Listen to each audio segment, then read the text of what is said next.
भव्यात्माओं, लोकानुप्रेक्षा में अब आगे गाथा क्रमांक 152 में आचार्य भगवान सांतर और निरंतर इनकी चर्चा कर रहे हैं। सांतर के बारे में हमने कल कहा था, सांतर मतलब अंतर सहित, जहां पर अंतर पड़ जाता है। अंतर मतलब ये क्षेत्र की अपेक्षा से अंतर नहीं होता है, तो काल की अपेक्षा से होता है। अंतर का अर्थ क्या है कि एक अवस्था है, उस अवस्था को बंद करके फिर से शुरू करना। जैसे एक उदाहरण दे देते हैं, ठीक है। अगर मान लो आप किसी दुकान में चले जाते हो, तो दुकान के बाहर लिखा रहता है दुकान के खुलने का समय। क्या रहता है? सुबह, या फिर किसी ऑफिस का समय, 9 बजे से 5 बजे तक ऑफिस का समय है। तो 9 बजे से 5 बजे तक ऑफिस का वर्किंग आवर्स हो गया, उसे कहते हैं काल। तो ऑफिस का काल, काल अनुयोग या काल अनुयोग द्वार या काल की अपेक्षा जब समझेंगे, तो क्या कहेंगे? 9 से 5 बजे तक ऑफिस का कालावधि होता है। अब 5 बजे ऑफिस बंद होकर के फिर से दूसरे दिन 9 बजे खुलेगा,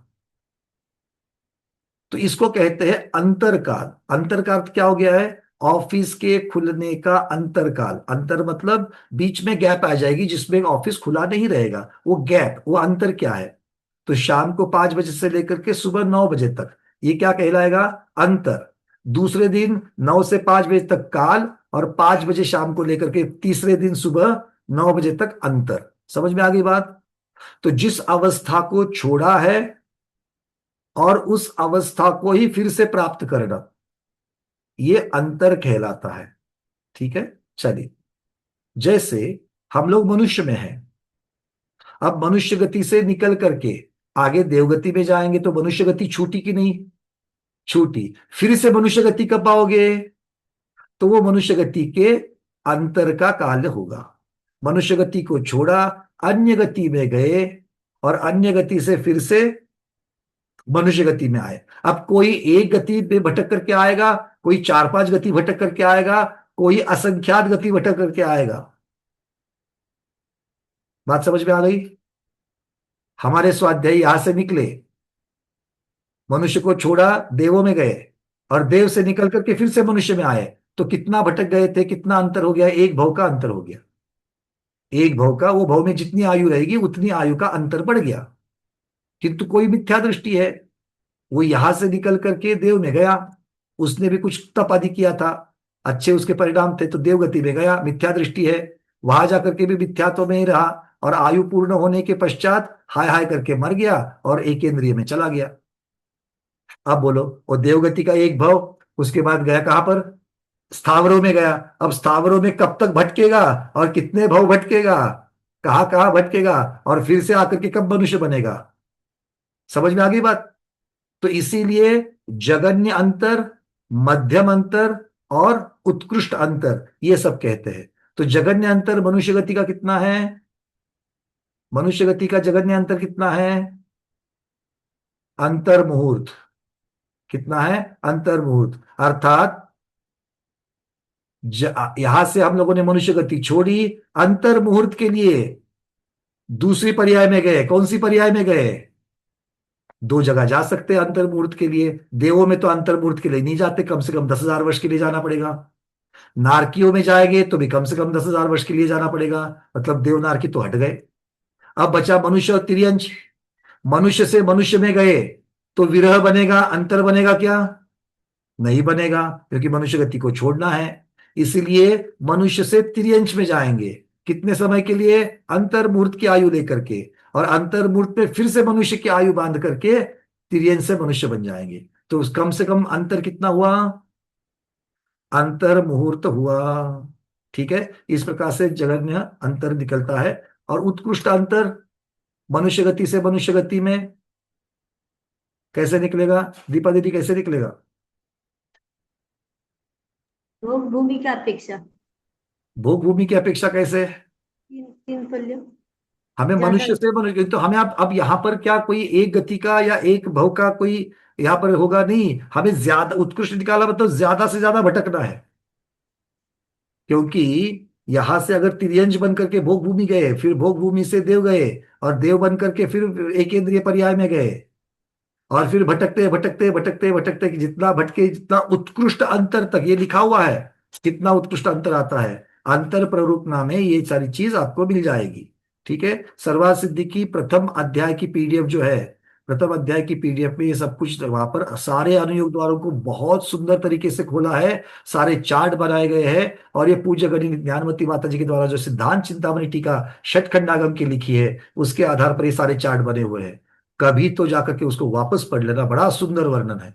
देखते हुए समझ में आता है कि अगर मैं मनुष्य से छूटा, जिससे फिर मुझे मोक्ष मिलना है, ये कितनी दुर्लभ है मनुष्य गति, ये मनुष्य आयु कितनी दुर्लभ है, कहां कहां भटकते जाएंगे। तो इसीलिए फिसलना नहीं है। इंद्रियों को जमा करते करते करते करते पांचों इंद्रियों को जमा किया है, मन को भी जमा किया है, उसके साथ साथ में जैन कुल को भी लिया है, सच जातीयत्व को प्राप्त किया है। जितने यहां बैठे मेरे ख्याल से ज्यादातर तो सज्जातीयत्व वाले बने हैं। आगे की पीढ़ी का मालूम नहीं मेरे को, बैठा जहां जितने बैठे हैं वो तो सज्जातीयत्व के साथ ही आए हैं। सज्जातीयत्व को भी प्राप्त किया, जिनवानी का आश्रय प्राप्त किया, गुरुओं का छत्र प्राप्त कर दिया, भगवंतों के दर्शन पंच कल्याणक आदि को पा रहे हैं, विधान अनुष्ठान कर रहे हैं 8 8 10 10 दिन का। ये सारी चर्चा चतुर्थ काल से कम नहीं है, ये समझ लेना। 8 दिन आप जब सिद्ध चक्र विधान करने के लिए, त्रिलोक विधान करने के लिए, कल्पध्रुव विधान आदि करने के लिए 8 दिन का अनुष्ठान करते हो, ध्वजारोहण के साथ आगमोक्त विधि से करते हो, पंच कल्याणक को याग मंडल विधि आदि के साथ में, पूरा होम हवन के साथ में जब करते हो, तो आप ये बड़े बड़े अनुष्ठान जो राजा महाराजा चक्रवर्ती नारायण करते हैं, उस तरीके के अनुष्ठान आप लोग कर रहे हो। और वो अनुष्ठान करते हुए अपने पुण्य की सराहना करो, क्योंकि हम ये पुण्यानुबंधी पुण्य को कर रहे हैं। बस महज एक क्रिया करके नहीं बैठना वहां पर। हमारे समाज का विधान चल रहा है, घर में बैठ के क्या करना है तो यहां पर आ गए, ऐसा कभी नहीं। अपने मन से उन गाथाओं का, उन अर्घ्यों का, पदों का एक एक का अर्घ कर लो। अरे चतुर्थ काल में भी ऐसे कहाँ मिलेंगे कि नहीं मिलेंगे क्या पता, क्योंकि मिलते तो आप कहाँ लटक जाते थे क्या, अब तक तो देवगति में बैठे होते। इसका मतलब पूरा का पूरा चतुर्थ काल हम लोगों ने वेस्ट कर दिया। और पंचम काल में आते हुए भी ये पंचम काल हमें चतुर्थ से भी बढ़िया प्राप्त हो गया है। तो इस सबको ध्यान रखिए, और ये अंतर की चर्चा करेंगे। और निरंतर क्या है, जैसे वो वाली प्रक्रिया, वो वाली जो गति है, भव है, वो पर्याय है। ये सारी चीजें पर्याय की अपेक्षा से वर्णन है। तो ये पर्याय जो है निरंतर बनती है। तो निरंतर जो बनती है, इसका मतलब है उसमें कभी भी खंड नहीं होता। मुख्यतः से इसका वर्णन मार्गणाओं की अपेक्षा से होता है। गोमट जीवकांड में भी शुरुआत में सांतर मार्गणा और निरंतर मार्गणा करके कहा गया है। सांतर मार्गणा और निरंतर मार्गणा करके कहा गया है। ठीक है, तो चलिए इसकी चर्चा करते हैं। जैसे जैसे आएगा ले लूंगा, फिर आपके प्रश्नों को भी लूंगा मैं। देवा विनारयावीय लद्ध्य पुण्णाहु संतरा होन्ति समुच्या विमनुया शेषा सव्वे निरंतरया। क्यों यहां पर इसकी चर्चा क्यों चल रही है? क्योंकि हम लोकानुप्रेक्षा को देख रहे हैं। गाथा नंबर दीदी 152, कार्तिक अनुप्रेक्षा की गाथा क्रमांक 152। तो हम लोग यहां पर लोकानुप्रेक्षा को देख रहे हैं, और लोक में जीव के कहाँ कहाँ स्थान है, इसकी चर्चा चल रही है। लोक में 6 द्रव्य पाए जाते हैं, इसकी भी चर्चा हुई, उसी को लोक कहा। और लोक में जीव द्रव्य की चर्चा चल रही है। और लोक लोक की जो चर्चा चल रही है, वो लोक की चर्चा में जीव द्रव्य कहाँ कहाँ पर है, इसकी चर्चा हो रही है। और इसीलिए ये पर्याप्तक जीव, अपर्याप्तक जीव, स्थावर जीव, त्रस जीव, पादर बादर जीव, सूक्ष्म जीव, इनकी अलग अलग चर्चा, ये कहाँ कहाँ है। मनुष्य है तो भोग भूमि में है, कर्म भूमि में, ये सब की चर्चा चल रही है। समझ में आ गई बात?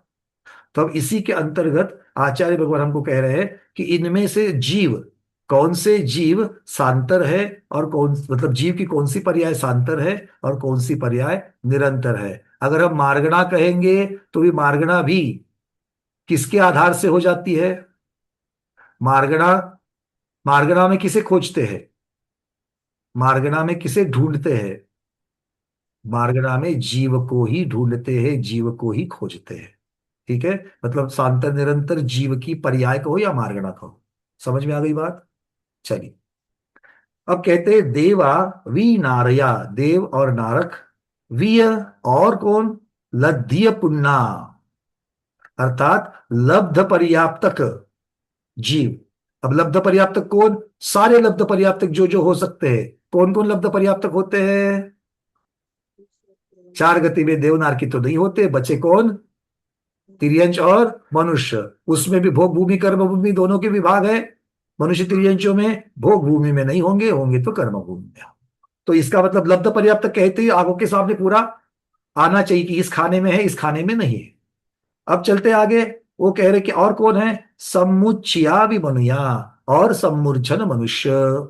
किस किस को बताया? देव नारकी लब्ध पर्याप्तक सभी, और उसके साथ साथ में सम्मूर्छन मनुष्य। ये क्या है? संतरा होती। स अंतर, संतरा मतलब यहां पर वो संतरा क्या फ्रूट की चर्चा नहीं है। संतरा अर्थात सांतर होते हैं। और क्या हो गया? अब वैसे तो बन जाता कि जो बचे हुए शेष है वो निरंतर है, किंतु उन्होंने बोल दिया शेषा सव्वे निरंतरया, शेष सभी जो है वो निरंतर है। अब देखो, आचार्य बिल्कुल यहां पर कह रहे हैं कि जैसे सांतर जिनको कह दिया। हाँ माता जी आप कुछ कह। लब्ध लब्ध पर्याप्तक सांतर कैसे है? तो हाँ बताएंगे, मतलब आप देख लेते हैं यहाँ पर किस किस अपेक्षा से कहा है, ये भी समझ में आ जाएगा। लब्ध पर्याप्त की अपेक्षा से समझ में आ गया कि कैसे कैसे किस किस की अपेक्षा से कह रहे हैं। सांतर का अर्थ है कि लब्ध पर्याप्तक तब लब्ध पर्याप्तकों में अंतर आ जाएगा, किंतु देख लेते हैं। अभी उन्होंने तो गाथा में तो कहा है, शुकचंद्र महाराज को पूछ लेते हैं तो महाराज जी कुछ तो कह ही देंगे। चलिए, अब पहले कह रहे हैं कि देव नारकी मनुष्य और लब्ध पर्याप्तक जीव की उत्पत्ति किसी काल में ना हो, किसी किसी काल में लब्ध पर्याप्तक नहीं होते, उनकी अपेक्षा से यहां पर कह रहे हैं। देव भी नहीं होते, नारकी भी नहीं होते, और लब्ध पर्याप्तक जीव भी नहीं होते, और सम्मूर्छन मनुष्य भी नहीं होंगे। सो अंतर कहलाता है, अंतर ना पड़े सो निरंतर कहलाता है। अब उन्होंने कह दिया वैक्रयिक मिश्र काय योगी। कौन सा जीव बोल दिया? वैक्रयिक मिश्र काय योगी, मतलब कौन से जीव हो गए? वैक्रयिक मिश्र काय योगी में हेमा दीदी कौन से जीव हो गए? वंदना भैया, देव और नारकी जब विग्रह गति में होते तभी। बहुत बढ़िया। विग्रह गति में अकेले देखो पूज बन जाएगी। अकेले विग्रह गति में वैक्रयिक पर्याप्त मिश्र का होने योग के बनेगा। पहले। अच्छा, पहली तो बात है कि विग्रह गति में वैक्रयिक मिश्र का योग बनेगा पर्याप्त होने के पहले। ना। पहले मेरे प्रश्न का उत्तर दे दो। विग्रह गति मोड़े वाली है, और मोड़े वाली विग्रह गति में वैक्रयिक मिश्र का योग होगा क्या? देव और नारकी जीव मनुष्य से निकला, क्योंकि विग्रह गति में कार्बन का योग होगा। वैक्रयिक मिश्र का योग कब होगा? जब वैक्रयिक मिश्र ग्रहण करेगा, तो उनकी अपेक्षा से वो वैक्रयिक मिश्र का योग कहा जाएगा। मतलब वैक्रयिक वर्गना और कार्बन वर्गना, इन दोनों को जब एक साथ लेगा तब उनको कहते हैं वैक्रयिक मिश्र वर्गना। उनसे शरीर बनता है, तो वैक्रयिक मिश्र वर्गना जब लेता है तो उस लेने की पर्याय में, उस लेने की अपेक्षा से आत्मा में परिस्पंदन है, इसलिए वैक्रयिक मिश्र का योगी। मतलब नियम से मोड़े वाली गति से अगर आया है तो उपपाद शैया या उपपाद बिल, नारकी के लिए बिल, देवों के लिए शैया, इसके ऊपर जब तक जीव पर्याप्तता पूरी नहीं कर रहा है तब तक वैक्रयिक मिश्र का योग, वो वाली बात ठीक रहेगी। ठीक है, चलिए। अब उसमें क्या कह रहे हैं? जो देव और नारकी है उनके लिए 12 मुहूर्त का अंतर कह दिया। कितना कह दिया? 12 मुहूर्त का। तो ये 12 मुहूर्त का ये काल है कि 12 मुहूर्त, अगर कोई वहां पर देव ना जन्मे या फिर अगर वहां पर कोई नारकी ना जन्मे तो कितने समय के लिए नहीं जन्मता? 12 मुहूर्त के लिए नहीं जन्मता। तो माता जी आपके प्रश्न का उत्तर यहां पर देवों के और नारकी की अपेक्षा से भी मिल गया।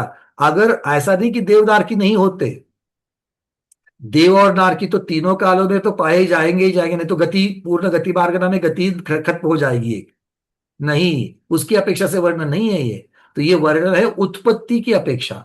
मतलब अगर हम तीनों कालों की अपेक्षा से काल अगर ले लेंगे तो ऐसा काल बीच बीच में आता है, उस काल में कोई देव उत्पन्न नहीं हो रहा है या कोई नारकी उत्पन्न नहीं हो रहा। नारकी का नारकी की अपेक्षा, देव का देव की अपेक्षा अलग अलग लगा लेना। ठीक है। ना भवनत्रिक में उत्पन्न होते हैं, ना कल्पवासियों में वैमानिकों में उत्पन्न होते हैं। उस 12 मुहूर्त में कोई भी देव उत्पन्न नहीं होता, ये अर्थ हो गया। और 12 मुहूर्त का समय देख लेना। 12 मुहूर्त और सभी देवों को मिला करके बता रहे हैं यहाँ पर। ठीक है, चलिए आगे। और नारकी के लिए भी 12 मुहूर्त हो गया। कोई ही उत्पन्न ना हो तो 12 मुहूर्त तक उत्पन्न नहीं होता।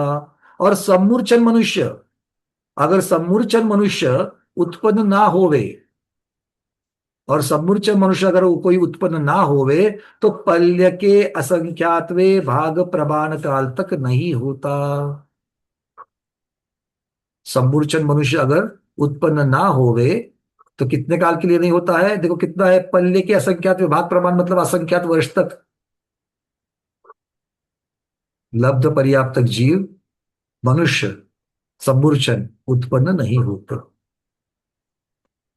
असंख्यात वर्षों तक सम्मूर्छन मनुष्य उत्पन्न नहीं होते। भावभासना हो रही कि नहीं हो रही है? गर्भज मनुष्य के लिए नहीं, गर्भज मनुष्य तो प्रति समय उत्पन्न हो ही रहे हैं। एक समय ऐसा नहीं है गर्भज मनुष्य का कि उत्पन्न नहीं हो रहा है, प्रति समय गर्भज मनुष्य उत्पन्न उत्पन्न हो रहा है।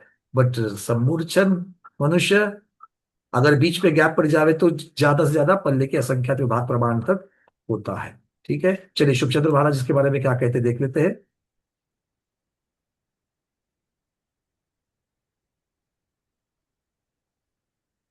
देवः अपि नारकः अपि च लब्धपूर्णः खलु सान्तरा भवन्ति सम्मूर्छिता अपि मनुजाः शेषा सर्वे निरन्तकः। देवा वियदेवः अपि पुनः नारका, अपि च शब्दात् देवानां नारकानां च उत्पत्ति मरणांतरम लभ्यते। क्या कह रहे हैं यहां पर?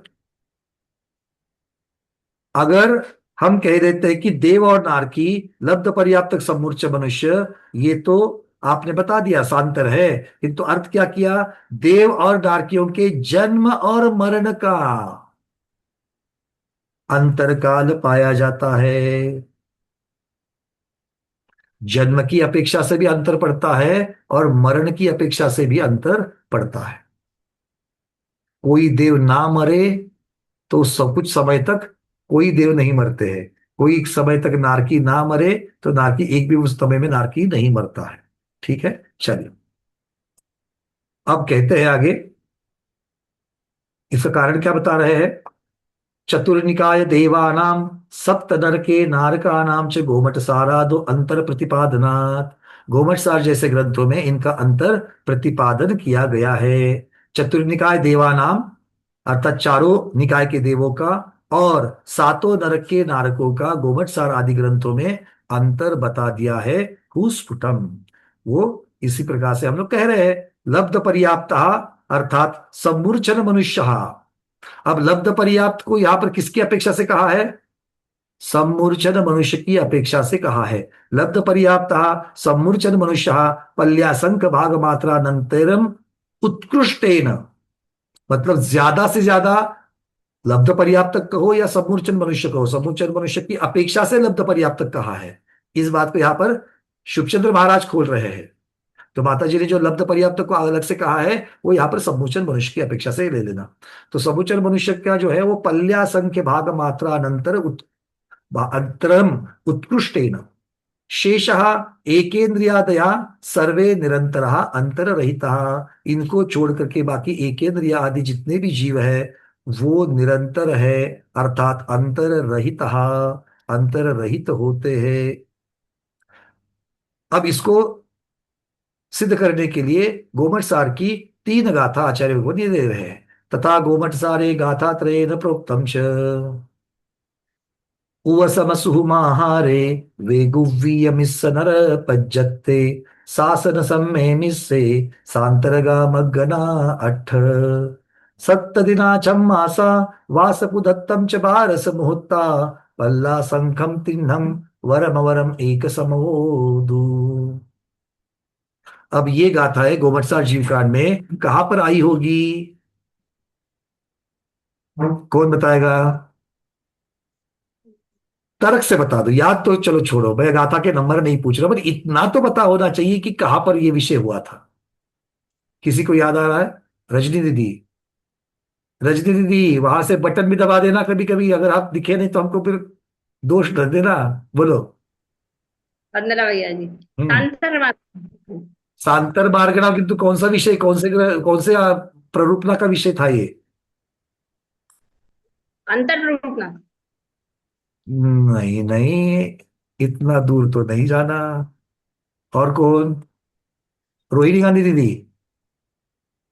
गति मार्गना में भैया, गति मार्गना में भी नहीं है। वही क्रिया गति में, वही गति मार्गना में भी नहीं है। और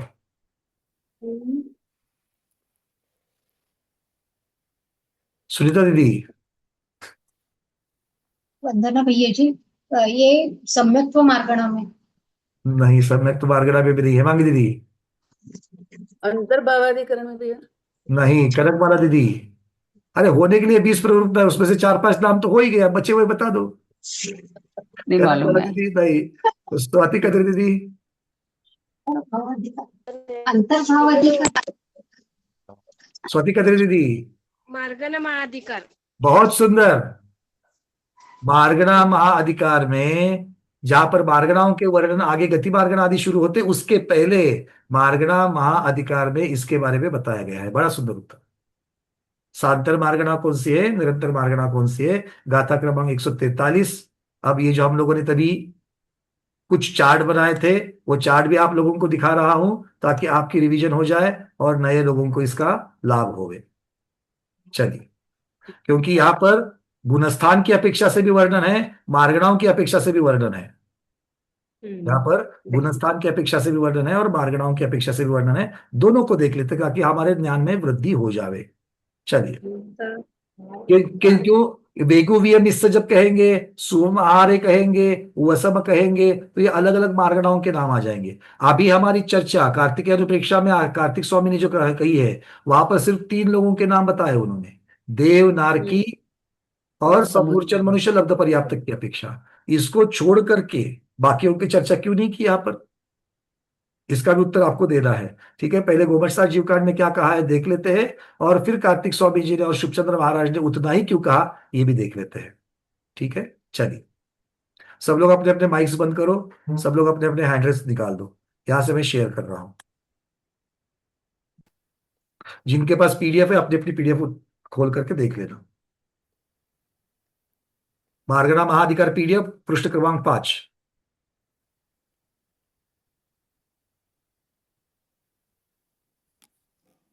चलिए, दिख रही है? चार्ट है तो अच्छी तरीके से समझ में आता है। गाथा आपने अभी पढ़ी है।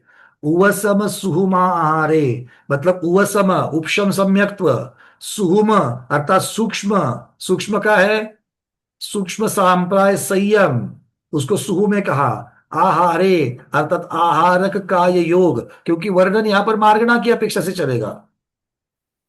सभी जीव ही है, किंतु यहां पर मार्गणा और उपशम सम्यक तो कौन सी मार्गणा हो गई? सम्यक तो मार्गणा हो गई। सूक्ष्म सांप्राय संयम, ये भी संयम मार्गणा हो गई।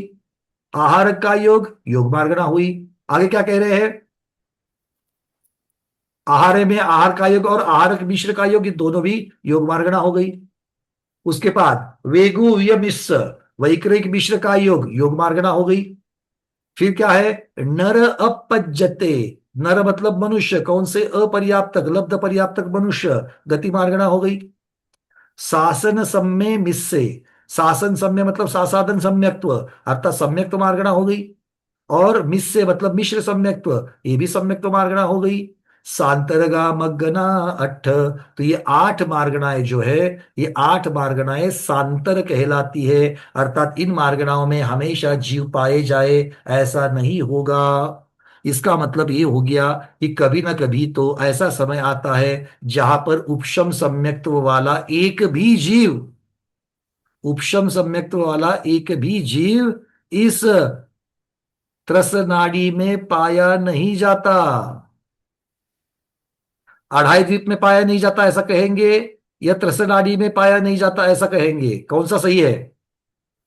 उपशम सम्यक्त्व अढ़ाई द्वीप के अंदर ही होता है या त्रस नाड़ी के अंदर होता है? क्या कहेंगे? प्रश्न समझ में आया? अगर प्रश्न समझ में नहीं आया तो पहले हाथ ऊपर करो। अढ़ाई द्वीप में बोलेंगे। अढ़ाई द्वीप में पूज्य माता जी कह रही कि अढ़ाई द्वीप में उपशम सम्यक्त नहीं होगा, मतलब त्रस नाड़ी में हो सकता है। नहीं, उपशम सम्यक तो होगा अढ़ाई द्वीप में। अढ़ाई द्वीप में होगा क्या? सिर्फ प्रश्न ये है कि क्या सिर्फ अढ़ाई द्वीप में होगा या अढ़ाई त्रस द्वीप नाड़ी में में होगा? तो वहां पर पांचों गुण स्थान वर्ते हैं ना, स्वयंभू रमण समुद्र। नहीं, हम तो उपशम सम्यक्त की चर्चा कर रहे हैं, उपशम सम्यक्त का चौथा गुण स्थान। हाँ तो वहां पर स्वयंभू रमण समुद्र में वो जो बंद कर अच्छा, दिया। आप माता जी वहां तक पहुंच गए, देव और नारकियों में भी तो उपशम सम्यक्त हो सकता है, प्रथमोपशम हो सकता है। मिथ्या तो दृष्टि को उपशम सम्यक्त वहां भी हो सकता है। इसका मतलब है कि उपशम सम्यक्त्व प्रथमोपशम की अपेक्षा से अढ़ाई द्वीप की बपोती नहीं है, अढ़ाई द्वीप के ओ हाँ, बाहर भी अढ़ाई द्वीप होता में है। तो खाली मनुष्य लोग ही हो गया। हाँ, और अढ़ाई द्वीप के बाहर भी उपशम सम्यक्त प्रथमोपशम की अपेक्षा से होता है, किंतु कहाँ होगा? देवनार संग, के सभी है ना। संगी पंचेंद्रिय में ही होगा। और संगी पंचेंद्रिय कहाँ पाए जाएंगे? त्रस नाड़ी में पाए जाएंगे। भाई, प्रश्न का अर्थ समझा क्या सब लोगों को? तो उत्तर है त्रस नाड़ी में होगा, सिर्फ अढ़ाई द्वीप पे नहीं होगा। चलो, सूक्ष्म सांप्राय संयम कहां पर होगा? अढ़ाई द्वीप में होगा या अढ़ाई द्वीप के बाहर भी होगा? सूक्ष्म सांप्राय संयम अढ़ाई द्वीप में। अढ़ाई द्वीप में होगा। अच्छा, अलका प्रजापति दीदी, इसका कारण बताए। सूक्ष्म हाँ, सांप्रायिक संयम तो 10 गुण स्थान सिर्फ मनुष्यों में ही होता है, और वो अढ़ाई द्वीप में रहते हैं, इसलिए बहुत मनुष्य बढ़िया, में। होगा तो सिर्फ और सिर्फ 10वें गुण स्थान में ही ये कहा गया है, और 10वां गुण स्थान सिर्फ मनुष्यों में होता है, इसलिए अढ़ाई द्वीप के अंदर ही होगा। आहारक का योग, आहारक का योग कहाँ होगा? अढ़ाई द्वीप के अंदर होगा या अढ़ाई द्वीप के बाहर भी होगा? अढ़ाई द्वीप में माता जी आहार तो कह रही है अढ़ाई द्वीप, आप लोग अपना अपना बता दो। मनीषा दीदी बताओ। अढ़ाई द्वीप में ही होगा, क्योंकि छठे गुण स्थान में आहारक शरीर होगा, तो वो मुनियों का ही होता है, इसलिए बहुत बढ़िया। अढ़ाई। मैं तो दीदी समझता आहार मतलब खाता पीते, खाने पीने वाले तो आहार करते हैं। जी। तो मैं तो सोच रहा था कि बाहर भी तो खाना पीना तो बाहर भी चलता है, अढ़ाई द्वीप के तो नहीं। अच्छा, अच्छा हो गया आपने बता दिया। छठे गुणस्थानवर्ती मुनिराज जो आहारक रिद्धि प्राप्त है, उनके आहारक पुतला निकल करके पर्याप्त जब होता है तब आहारक का योग होता है, और जब तक पुतला निकलता रहता है, उसकी रचना होती है, तब आहारक मिश्र का योग। इसलिए दोनों भी मार्गणाएं कहाँ मिलेगी? अढ़ाई द्वीप के अंदर ही मिलेगी, बाहर नहीं मिलेगी। चलिए, वैक्रयिक मिश्र का योग कहां पर मिलेगा? वैक्रयिक मिश्र का योग कहाँ मिलेगा? अढ़ाई द्वीप के अंदर मिलेगा या अढ़ाई द्वीप के बाहर मिलेगा? बुधवार में मिलेगा देवनार, क्योंकि अढ़ाई द्वीप, सुजाता शाह दीदी। देवनार क्योंकि भी तो होगा, अढ़ाई द्वीप से बाहर भी है। तो अढ़ाई द्वीप के अंदर होगा क्या बाहर होगा, ये चर्चा है। बाहर बाहर होगा। वैक्रयिक देवनार की बाहर होगा।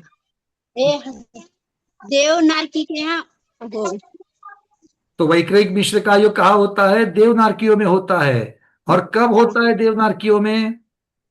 जो भी चलो, होता आप देवनारकियों में होता है मतलब आपने कह दिया कि अढ़ाई द्वीप के बाहर होता है। अगर मैं कहूं वैक्रयिक का योग कहाँ होता है, अब मिश्र की चर्चा नहीं, यहाँ पर थोड़ा सा हट करके विषयांतर करके प्रश्न पूछ रहा हूं। वैक्रयिक का योग कहाँ होता है? अढ़ाई द्वीप के अंदर होता है कि बाहर होता है? अढ़ाई द्वीप के अंदर अंदर ही होता है। और बाहर?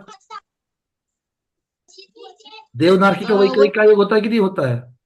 वैक्रिक का होता देव है। और नार होता है। तो होता है देवनारकी कहाँ रहते हैं? अढ़ाई द्वीप के बाहर रहते के अंदर रहते हैं? बाहर। सिर्फ बाहर बाहर ही रहते हैं क्या अंदर भी रहते हैं? और दोनों, हाँ अरे भाई, दोनों। पंच कल्याणक के लिए सौदरवेंद्र महाराज मध्यलोक में आ गए, उनका कौन सा का योग चल रहा है? एक का है। चार वैक्रयिक, वैक्रयिक चल रहा है ना, पर्याप्त शरीर के साथ आ गए हैं। तो वैक्रयिक का योग अढ़ाई द्वीप के अंदर भी है, अढ़ाई द्वीप के बाहर भी है, त्रसदाड़ी में पाया जाएगा। त्रस नाली के अंदर। ठीक है, चलिए। त्रस नाली थोड़ा के सा अंदर। हट करता, क्योंकि वैक्रयिक मिश्र जो है वो उपपात के समय में होता है, और उपपात तो उनका वहां पर ही हो जाएगा। चलिए, अब लब्धि पर्याप्त मनुष्य, अभी कहा ही है मनुष्य तो अढ़ाई द्वीप के अंदर ही होंगे। उसके बाद सासादन सम्यक्त्व, सासादन सम्यक्त्व अढ़ाई द्वीप के अंदर ही होगा या बाहर भी होगा?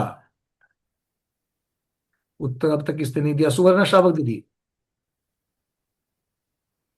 वंदना माता जी, वंदना भैया, ढाई द्वीप में होगा।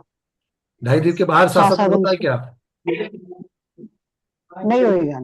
क्यों नहीं होगा? मनुष्य लोक में, अच्छा, सासादन कब होता है बताइए मनुष्य मुझे। लोक में सासादन होता है। पहले मुझे बताइए सासादन कब होता है? श्रेणी निदर्शन। श्रेणी से जब गिरते सासादन। श्रेणी से गिरते तब सासादन होता है? आप तो अपवाद बता रहे हैं, प्रधान तो पहले बता दो। दीपा दीदी बोलिए, आपका माइक खुला है।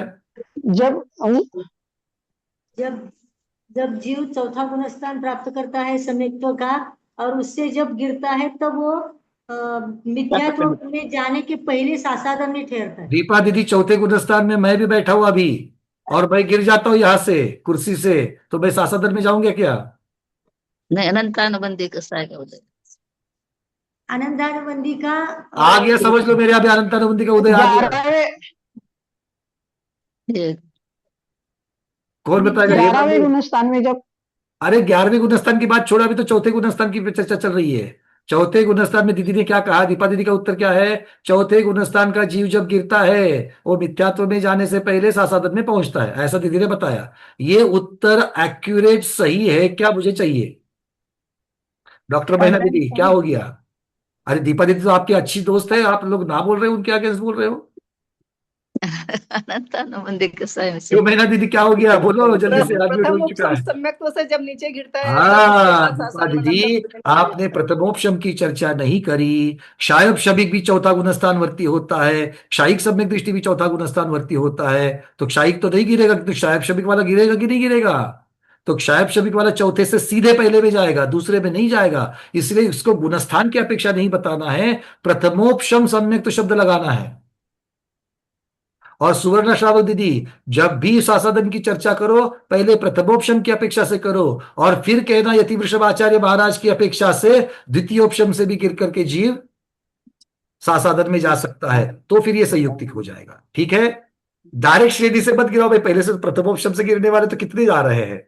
ठीक है, अब प्रथमोपशम से गिर करके जीव जाता है अगर सासादन में, तो सासादन सम्यक तो कहाँ कहाँ हो सकता है? जहां जहां प्रथमोपशम हो सकता है। और अभी अभी तो आपने सबसे पहले उपशम सम्यक तो मार्गणा में कह दिया था, प्रथमोपशम ढाई द्वीप के बाहर भी होता है, देवदारकी में भी होता है, और स्वयंभू रमण द्वीप में भी होता है, स्वयंभू रमण समुद्र में भी होता है।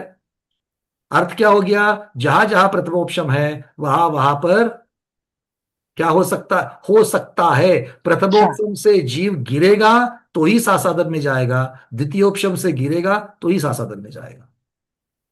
ठीक है, और अगर प्रथमोपशम से नहीं गिरा, चौथे से चौथे में रहा, तो क्षायब शमिक सम्यक दृष्टि बन जाएगा। चलिए आगे। अब मिश्र सम्यक्त्व कहाँ होता है? अरविंद जी, मिश्र सम्यक्त्व कहाँ होता है? अपने अपने माइक बाकी लोग बंद कर देना। तीसरे गुणस्थान में। सुवर्णा श्रावक दीदी, अपना माइक बंद कर लो। वरना भैया तीसरे गुण स्थान में। हाँ, पर तीसरा गुण स्थान में ढाई द्वीप के अंदर होगा कि ढाई द्वीप के बाहर होगा? बाहर भी होगा। बाहर भी होगा, क्यों होगा?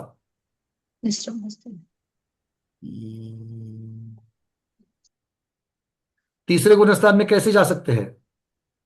तीसरे गुण स्थान में ऊपर से जब गिरेंगे, मतलब श्रेणी से नीचे गिरेंगे तो। अरे श्रेणी कहाँ लेकर के आ रहे हो हाँ। सारे लोग बीच बीच में? श्रेणी बहुत बड़ी भाई, उसको उसको स्पर्श करने से पहले 4 बार सोचता। सब लोग नहीं जाते वहां पर। चौथे से तीसरे में आ सकते हैं। बहुत बढ़िया, चौथे से तीसरे में आते हैं, आने का sorry। रास्ता चौथे से तीसरे का है।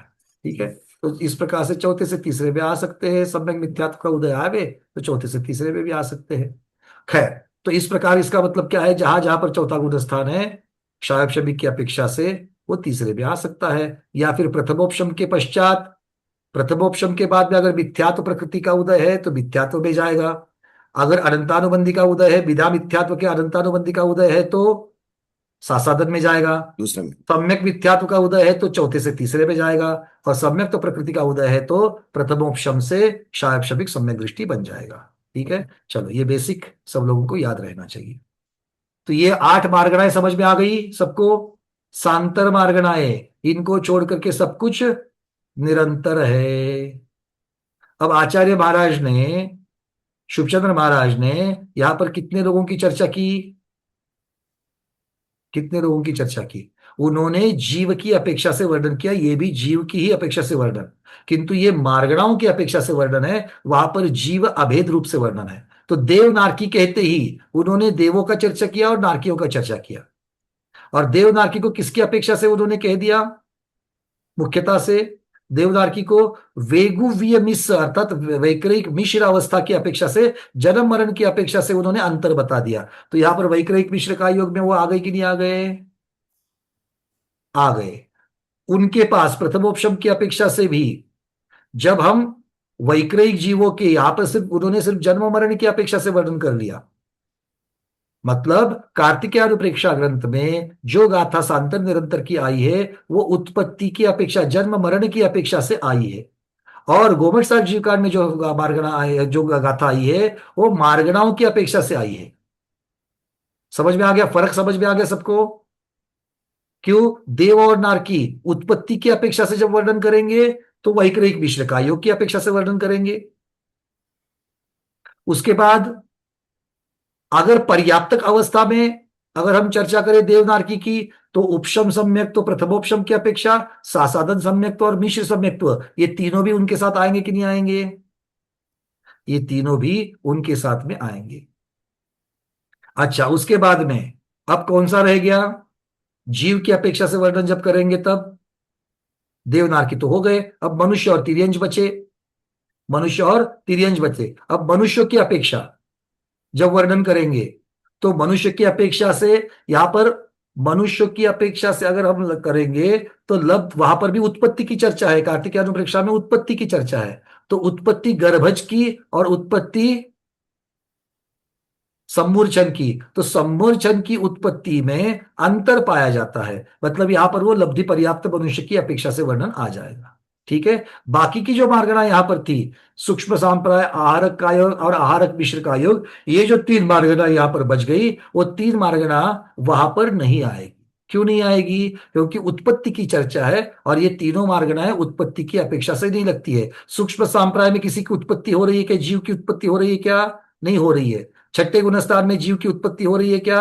नहीं हो रही। शरीर की हो रही, जीव की हो रही है क्या? नहीं हो रही है। मतलब कार्तिकेय अनुप्रेक्षा में जीव की उत्पत्ति की अपेक्षा से वर्णन होने की वजह से सिर्फ तीन जीवों की चर्चा है, और गोमट सार जीवकांड में नाना प्रकार के जीवों की, नाना प्रकार की अवस्थाओं की अपेक्षा से वर्णन करते हुए 8 मार्गणाओं की अपेक्षा, 8 विविध पर्यायों की अपेक्षा से वर्णन किया गया है। ये फर्क समझ में आ गया? ये हमारे लिए आश्रित पूर्व था। ये हमारे लिए आश्रित पूर्व था कि नहीं था? क्या है आश्रित पूर्व का अर्थ? आश्रित पूर्व का अर्थ क्या है रविंद्र पिंजरकर जी?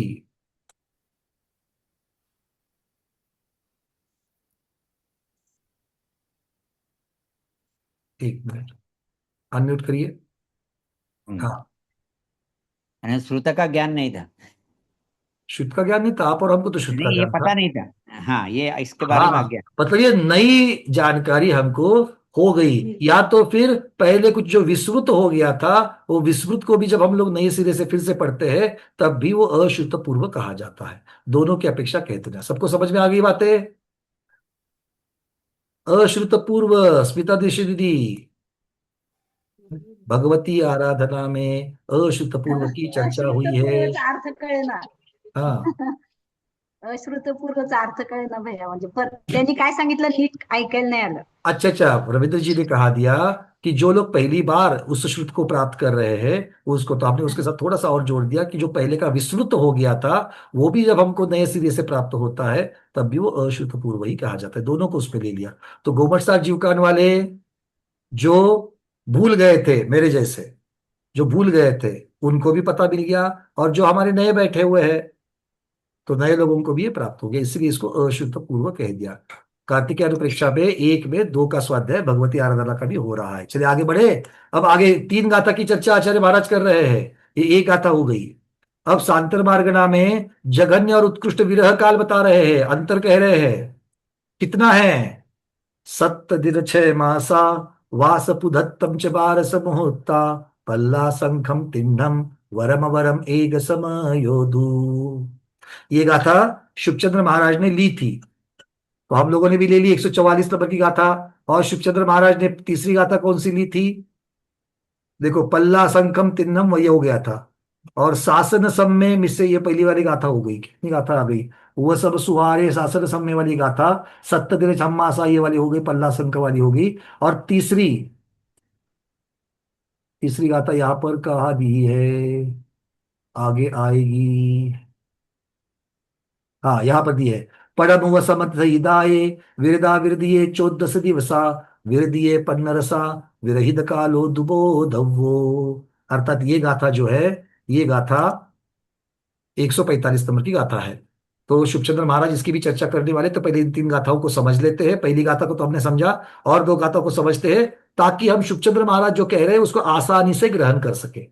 ठीक है, क्योंकि गोमट सार जीवकांड में विस्तृत वर्णन है, उसको समझ में आ गया तो कार्तिकेयानुप्रेक्षा का वर्णन आराम से समझ में आएगा। क्या कह रहे हैं? सत्य दिन छम्मासा। अब जो बताई गई थी, जो 8 सांतर मार्गनाएं कही गई थी, उनका उत्कृष्ट विरह काल पहले बता रहे हैं। क्या बता रहे हैं? उत्कृष्ट विरह काल कितना है, अब क्रम से लगा देना। 8 मार्गनाएं आपके समझ में आ गई थी पहले? 8 मार्गनाएं याद है? याद हो तो अपनी कॉपी में लिख लेना, 8 मार्गना लिख लेना, क्रम से लिखना, क्योंकि क्रम से है। और जिन्होंने अपनी कॉपी में ये 8 मार्गनाओं के नाम नहीं लिखे थे, वो क्या बोले? अकलंक भगवान की जय, निकलंक भगवान की जय। और ऐसे लोगों के लिए मैं फिर से गाथा दिखा रहा हूं, ताकि अपनी कॉपी में लिख सके। किंतु भगवान के नाम लेने के बाद ही वो सारी 8 मार्गना लिख लेना, ठीक है? भगवान का नाम लिए बिना नहीं लिखना। 8 मार्गना लिख लो, जल्दी जल्दी जल्दी, लाइन से क्रम से लिखनी है। उसके सामने उसका उत्कृष्ट और जगन्य, ऐसे 3 कॉलम बनाना। पहले कॉलम में मार्गना, दूसरे कॉलम में उत्कृष्ट अंतर, और तीसरे कॉलम में जगन्य अंतर। उपशम सम्यक्त्व, सूक्ष्म सांप्राय संयम, आहारक का योग। अब इनसे मार्गना कौन सी अपने आप समझ में आता है। आहारक मिश्र का योग,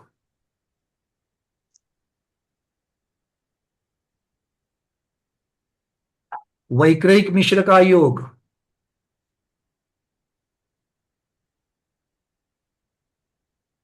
लब्ध्य पर्याप्त मनुष्य। यहां पर ये प्रिंटिंग मिस्टेक है, लब्ध्य पर्याप्त शब्द गलत लिखा गया यहां पर। लब्ध्य, लब्धि नहीं लिखना, लब्ध्य पर्याप्त मनुष्य।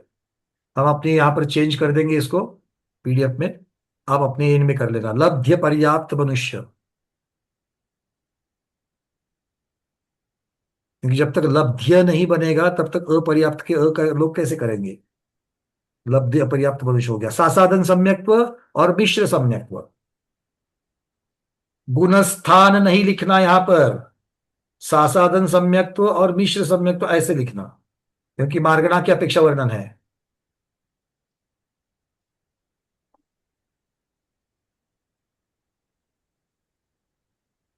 चलिए अब लिख लिया। अब यहां पर सांतर मार्गनाओं का लगा रहे हैं।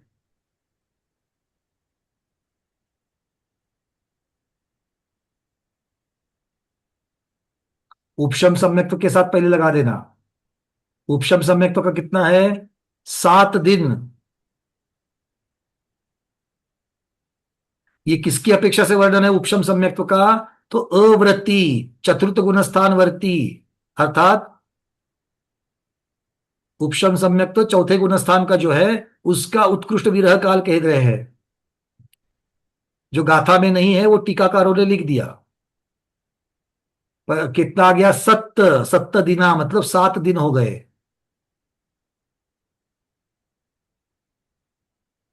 फिर कह रहे हैं छम मासा, 6 मास कह रहे हैं।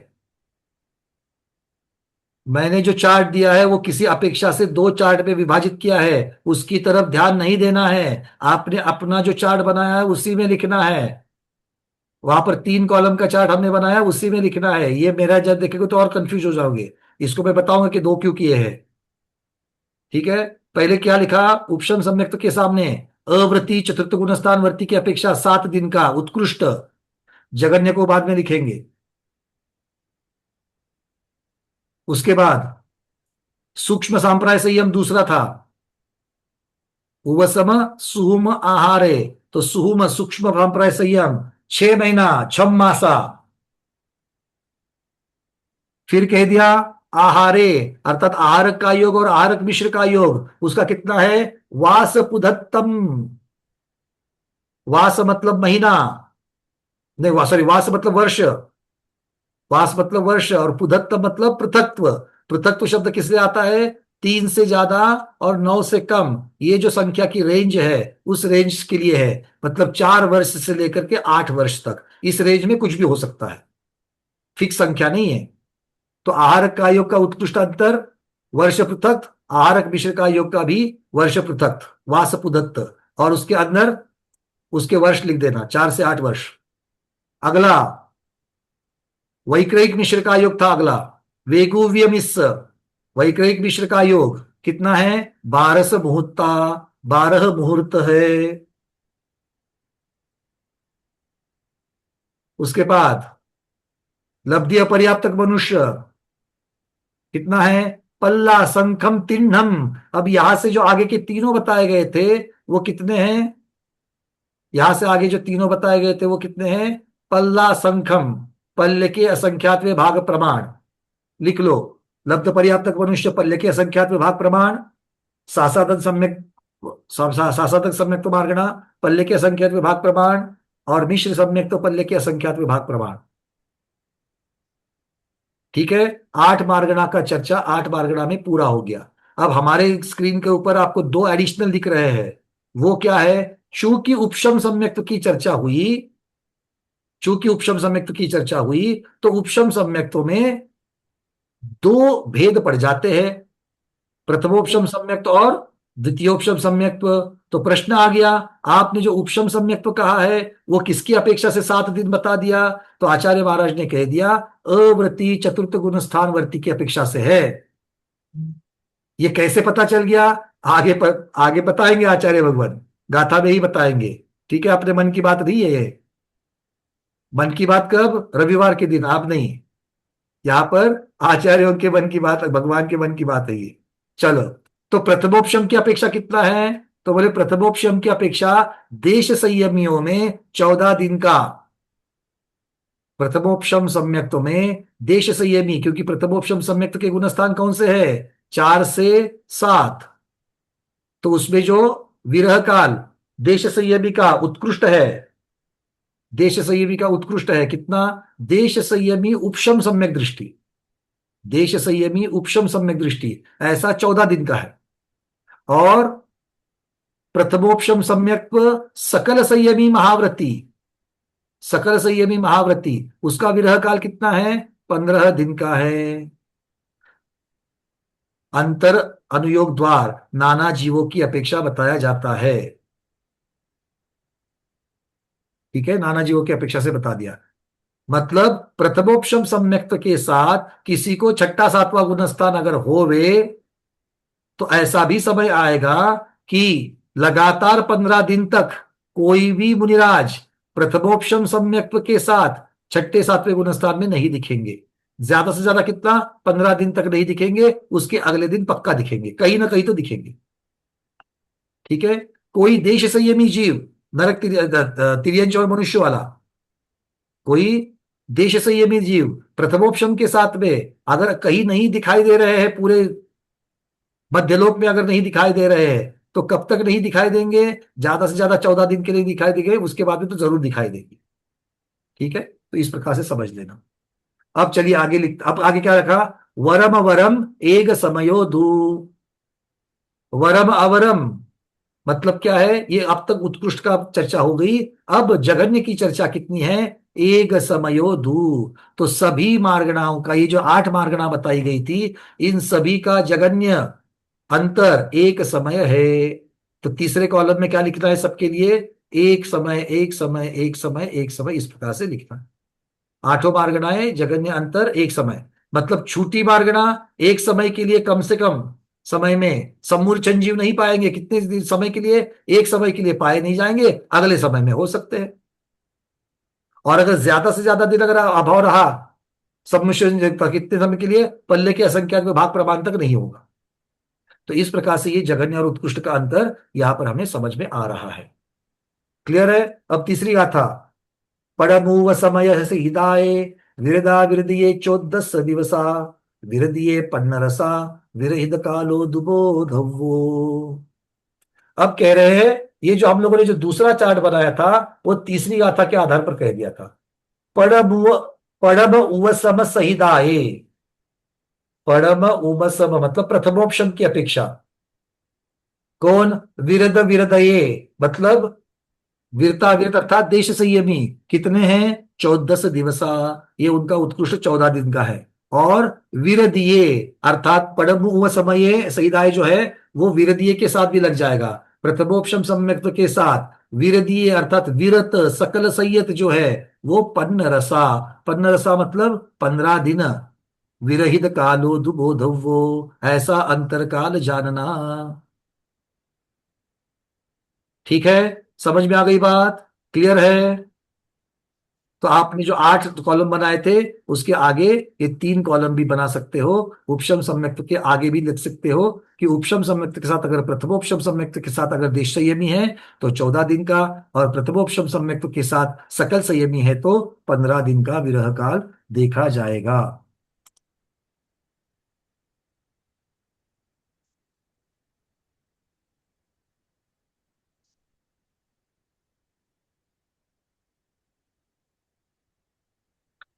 अब इसके बारे में कुछ विशेष जानकारी आप लोगों को मैं देने जा रहा हूं। उस विशेष जानकारी को जो हमने पीडीएफ में रखा है वो भी बता रहा हूं, क्योंकि हमारे यहाँ पर विशेष स्वाध्यायी भी बैठे हुए हैं, तो उनके भी ज्ञान की जिज्ञासा को शांत करने के लिए बहुत सारे प्रश्नों के उत्तर यहाँ पर दिए जा रहे हैं। उनको भी मैं यहाँ पर ले रहा हूं ताकि इसका बहुत सुंदर तरीके से हम लोगों का स्वाध्याय होगा। क्या कह रहे हैं?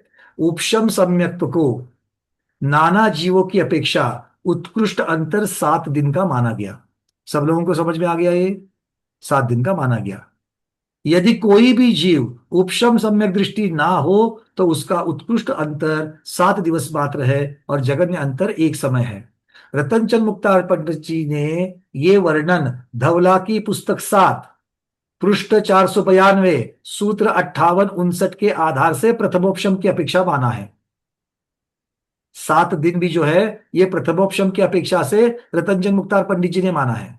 और केशव वर्णी जी जो कन्नड़ टीका जिन्होंने की है, प्राचीन टीका है, तो केशव वर्णी जी का शब्द का अर्थ होता है क्षुल्लक जी, तो ये क्षुल्लक जी थे केशव वर्णी जी। तो केशव वर्णी जी ने गाथा के शब्द के अर्थ अनुसार सामान्यतः उपशम सम्यक्त की अपेक्षा से माना है।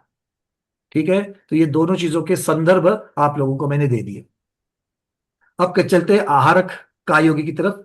आहारक कायोगी और आहारक मिश्र कायोगी जीवों के जगन्य अंतर जो है 1 समय का होता है। क्यों? क्योंकि 1 समय तक आहारक और आहारक मिश्र कायोग के बिना तीनों लोकों के जीव पाए जा सकते हैं। आहारक रिद्धि के बिना 1 समय के लिए जीव पाए जा सकते हैं, कम से कम 1 समय के लिए। और उत्कृष्ट से अंतर वर्ष पृथक्त्व प्रमाण है। तो वर्ष पृथक्त्व के लिए 4 से 8 वर्ष तक तीनों लोकों में, अब होंगे तो मध्यलोक में ही, किंतु मध्यलोक के भी 2.5 द्वीप के अंदर ही होंगे, तो 2.5 द्वीप में किसी भी क्षेत्र में, ना भरत में, ना ऐरावत में, ना विदेह में कोई भी आहारक रिद्धिधारी मुनिराज का पुतला और आहारक का योग नहीं पाया जाएगा। ठीक है, पल्ले के असंख्यात काल प्रमाण तक। आगे क्या कहते हैं? ऐसा क्यों? क्योंकि आहारक का योग और आहारक मिश्र का योग के बिना समस्त प्रबत्त संयतों का वर्ष पृथक्त्व काल तक अवस्थान देखा जाता है। मतलब सकल संयमी जो है, सकल संयमी का वर्ष पृथक्त्व काल तक अवस्थान देखा जाता है। आहारक का योग और आहारक मिश्र का योग प्रबत्त संयत 6ठे गुणस्थान में ही होता है। वैक्रयिक मिश्र का योग का अंतर जगन्य से 1 समय, क्योंकि इन सब के पर्याप्तियां पूर्ण कर लेने पर 1 समय का अंतर होकर द्वितीय समय में देव या नारकियों के उत्पन्न होने पर इनका अंतर 1 समय हो जाता है। मतलब इनके अंतर 1 समय की गैप आ जाएगी, उस उतने में कोई नारकी जन्म नहीं ले रहा है, किंतु अगले समय नारकी जन्म ले सकता है। ये इसका अर्थ है। देवों के भी बारे में ऐसे ही जानना। फिर कहते हैं वैक्रयिक मिश्र का योगी का अंतर उत्कर्ष से 12 मुहूर्त है।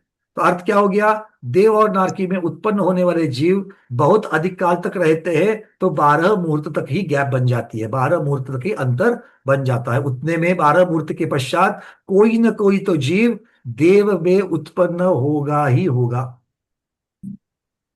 12 मुहूर्त मतलब कितने हो गए? 48 मिनट का 1 मुहूर्त हो गया, तो 48 मिनट को 12 से गुना करो, कर लेते हैं।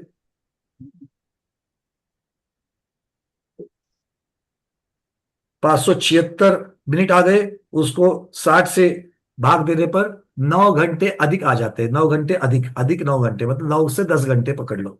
इसका मतलब ये हो गया कि 910 घंटे तक ज्यादा से ज्यादा स्वर्ग में कोई उत्पन्न नहीं होता, किंतु 9 से 10 घंटे के बाद नियम से जीव उत्पन्न होता ही होता है। मतलब ज्यादा से ज्यादा गैप 10 घंटे की है। अर्थ क्या हो गया भैया? हर रोज, हर रोज देवगति में जीव उत्पन्न हो ही रहे हैं, हो ही रहे हैं, हो ही रहे हैं, हो ही रहे हैं। कहां से जा रहे हैं इतने? कहां से जा रहे हैं? ज्यादा से ज्यादा कहां से जा रहे हैं? भोग भूमि से जा रहे हैं। ज्यादा से ज्यादा कहां से जा रहे हैं? भोग भूमि से। मनुष्य तो संख्यात है, ठीक है, तो ज्यादातर संख्या तिर्यंश ही इनकी पूर्ण कर लेते हैं। आगे बढ़ते हैं। और ऐसा ही नारकियों में भी है। अब सोच करके देखो, हर रोज नरकों में कोई ना कोई तो जा ही रहा है। हर रोज नरक में जा रहे लोग, मतलब इतने पाप करने वाले जीव है कि हर रोज नरक में जा रहे हैं। ठीक है, चलिए। मनुष्य अपर्याप्त अर्थात लब्ध पर्याप्त मनुष्य का अंतर जगन्य से एक समय है, क्योंकि जगत श्रेणी के असंख्यात विभाग प्रमाण मनुष्य अपर्याप्त को के मरकर अन्य गति को प्राप्त होने पर एक समय अंतर होकर के द्वितीय समय में अन्य जीवों के मनुष्य अपर्याप्त के उत्पन्न होने पर एक समय अंतर प्राप्त होता है। इसका अर्थ ये हो गया कि अगर कभी का अभाव हो जावे तो एक समय के लिए हो जाएगा, एक समय के लिए अभाव हो जाएगा। क्योंकि कितने जीव है लब्ध पर्याप्तक में? लब्ध पर्याप्तक मनुष्य की संख्या कितनी है? अब ये आनी चाहिए, कल ही हम लोगों की चर्चा हुई है लब्ध पर्याप्तक जीवों की चर्चा। चलो जल्दी जल्दी, आचार्य भगवान विराजमान हो चुके हैं, बस 1 सेकंड में बताना है किसको आ रहा है उत्तर। अरे भाई, जगत श्रेणी को प्रथम मूल और तृतीय वर्गमूल, प्रथम वर्गमूल और तृतीय वर्गमूल किसका? किसका?